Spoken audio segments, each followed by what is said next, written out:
एक किताब को पढ़कर कौन ही रो सकता है। कहानियां तो सुनने और सुनाने के लिए होती हैं, महसूस कराने के लिए नहीं। यही सोच मेरी भी थी जब मैं इंस्टाग्राम में इस किताब के रिव्यू देख रही थी और सुन रही थी कि ये किताब ऐसी है, तो मुझे भी यकीन नहीं हुआ। मैं चाहती तो इसका यूट्यूब में एक्सप्लेनेशन देख सकती थी, बट मैं सोच रही थी कि किताब को पढ़कर लोग कैसे रो सकते हैं। ना इस किताब में कोई चित्र है, ना कुछ कलर है, बस सादे पेजों में लिखा हुआ है, सिंपल, इस प्रकार कोई रोएगा। बट यकीन मानो दोस्तों, क्या किताब है ये, क्या कैरेक्टर है इसके। एक पेज आपको मजबूर कर देगा कि दूसरे पेज में आपको जाना ही है। कई किताबें आप पढ़ते होंगे जिसमें आपको मन नहीं करता होगा, 10 पेज आपने पढ़े फिर छोड़ दिए। ये एक ऐसी स्टोरी है और इतनी सरल लेखनी है इसकी कि आपको विवश कर देगी कि आप दूसरे पेज में जाएं। चंदर का कैरेक्टर मुझे बहुत ही मजबूर लगा।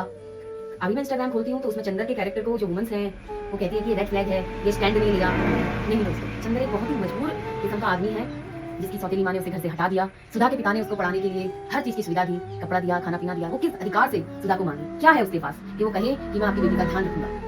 यहाँ पे मुझे ऐसा लगता है कि सुधा एक स्टेप लेकर अपने पिता से कह सकती थी कि पिताजी मुझे चंदर पसंद है, क्योंकि सुधा अपने पिता की एक लौती संतान थी, तो शायद सुधा के पिता सुधा को समझते। चंदर की मुझे यहाँ पे कोई गलती नहीं है। यहाँ पे एक दबाव है इस कहानी में, एक समाज का दबाव, एक प्रेम का त्याग। उन सब कैरेक्टर में एक मजबूर कैरेक्टर मुझे सुधा के पति का भी लगा, जिसमें उसे ये पता जब चला होगा कि जिस बीवी से मैंने शादी करी है कि वो तो ऊपर से नीचे तक, अंदर से बाहर तक पूर्ण रूप से चंदर की है। और अंत इस कहानी का जब आप लास्ट पैरा पढ़ेंगे दोस्तों, आपके आंखों से ना आंसू ना आए तो कहना। धर्मवीर भारती जी ने क्या ही लिखा है। अभी दूसरी किताब में पढ़ने जा रही हूँ, रेत की मछली, देखते हैं कि क्या है उसका। और सुधा ने ये बहुत गलत किया, उसने पूरा खुद को न्यौछावर कर दिया चंदर के लिए, उसके प्रेम के लिए। और कितना मतलब एक सरल प्रेम, जिस प्रकार 10 और 12 साल के बच्चे चॉकलेट्स के लिए लड़ रहे, खाने के लिए लड़ रहे।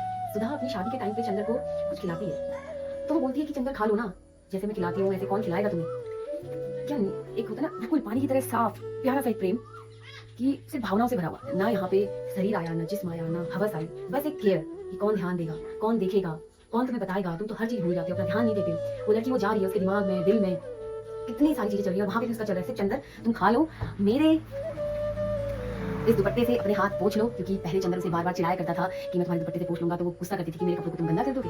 बट शादी के समय पे उसने कहा नहीं चंदर, आप मेरे दुपट्टे से इसे पोंछ लो, मुझे तो आप इसे पढ़िए और बताइए कि आपको ये कैसा लगा।